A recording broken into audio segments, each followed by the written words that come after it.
Assalamu alaikum, boys and girls. How are you all? I hope you all are doing good.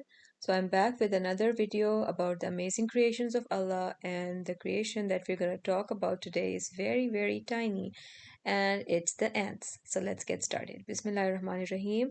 In the name of Allah, the Beneficent, the Merciful. So, Allah says in Quran, Surah Naml, ayah number 18, and by the way, Naml means ant.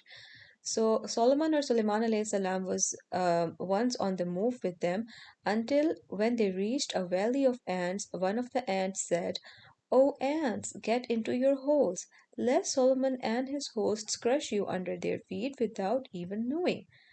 So this is a small conversation that Allah subhanahu wa ta'ala has told us that took place between the ants, and this shows that how wise those ants are. So let's talk a little bit about these ants that we see mostly in the summers. So the ants are social insects. So ants are social insects and they live together in colonies. So the ants don't like to live alone. They like to live in groups and colonies. Ants are everywhere. So ants are found in all the continents except Antarctica. So that's the only continent, I guess, because it's very cold there. So otherwise, everywhere in all the continents, the ants are found. So ants are strong. Ants can carry about 50 times its own body weight. They work together to carry objects. So if you compare the weight of an ant to the weight that it's carrying, so it carries about 50 times its own body weight. So that's a lot of strength that this little insect has. Now the ant's language. Unlike most of us, an ant's language is chemical.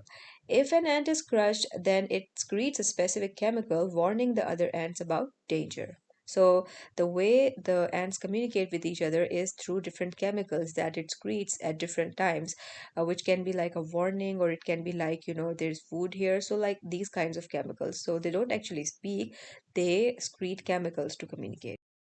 So the queen. The ants have a queen which is bigger in size than the other ants.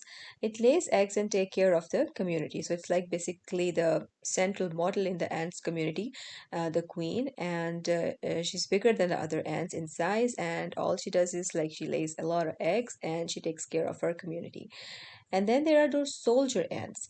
Ants have soldiers whose heads are solid like wearing helmets.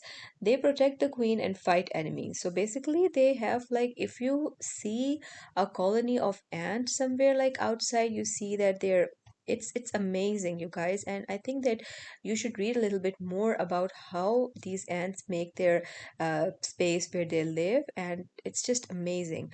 So who taught these ants all this to do, like what size their brain is, and then they do so much work all their life.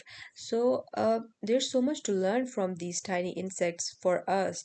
The ants, they don't give up, they just continue working, and there's so much lesson for us that even if some task is very difficult for us, we should just keep on trying, and after some time practicing, it gets easier, believe me. So I hope you guys enjoyed this video. Share it with your family and friends, and I'll inshallah see you in the next one. Till then, fi amanallah.